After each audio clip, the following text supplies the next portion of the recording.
pull down installation tayo ng mga boss mga bay. Ito lipat natin doon, pero ibang unit na ang lalagay natin doon. So ito yung status niya.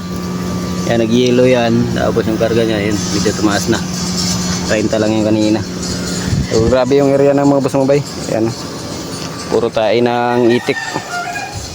Yan, namatay na yung unit. May mga chicken pa dyan. Kaya wala, sira talaga yung unit niya. Ayan o.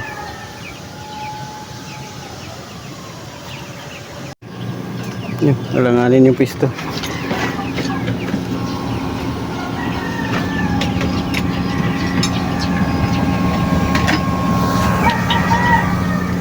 Alanganin.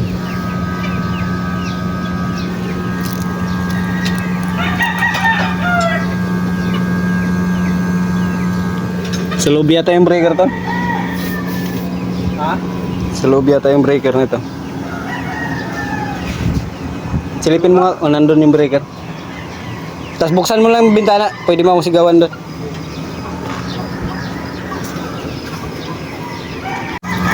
Ano kaya wala nang tiyon? Ano na lang sir?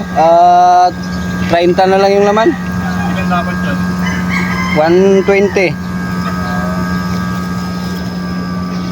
Pero pag in-stop ko yan, okay lang. Titingnan natin kung yung standing niya pag namatay ito. Dito na naman tayo sa Saudi mga boss mga bay. Ayan. So mag-dismantle tayo ng ano. Yan, EUX. Yan, mandar na. So doon natin ilalagay yan mga boss mga bay. Tapos yung isa yan tinanggal natin. Ayan. Dito rin yan ilipat. Pero next month pa daw. So ito muna ang gagawin natin. Ilipat natin doon. Kasi mahina na daw lamig nung nasasala nila. Pagpalitin mo na yung unit. So ayun lang mga boss mabay. Pull down muna tayo. So yun lang.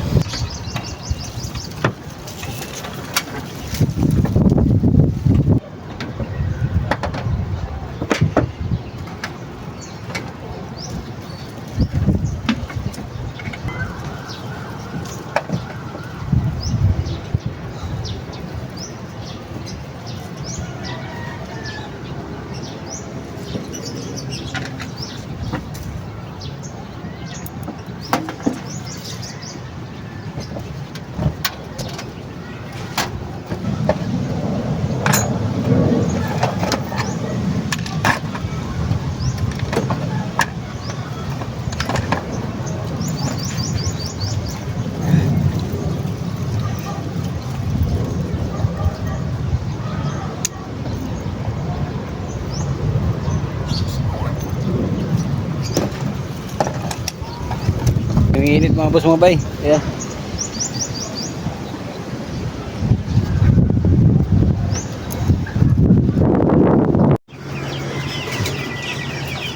Mga chicken. Grabe init mga boss mabay. Ayan. So ayan. Indoor na lang tayo, indoor. Kabit na natin yung outdoor. So indoor na lang, kulang natin mamaya. Tapos libre tayong tanso. Ayan. Doon sa pinagtanggalan natin na isa. Ayan.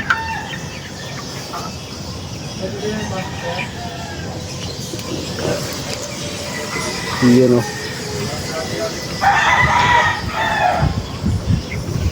Dalawa? EOX. Baha na dito. Dami tayo ng manok.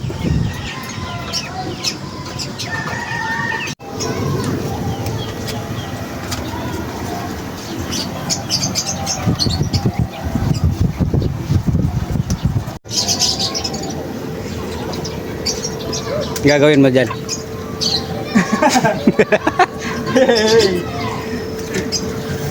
Dami-dami na na.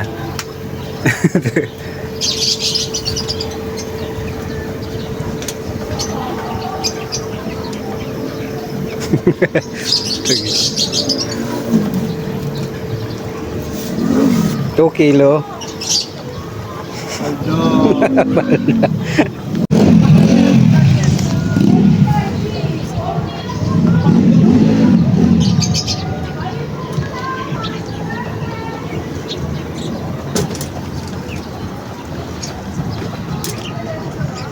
Okay lang naman yun, muntik lang naman.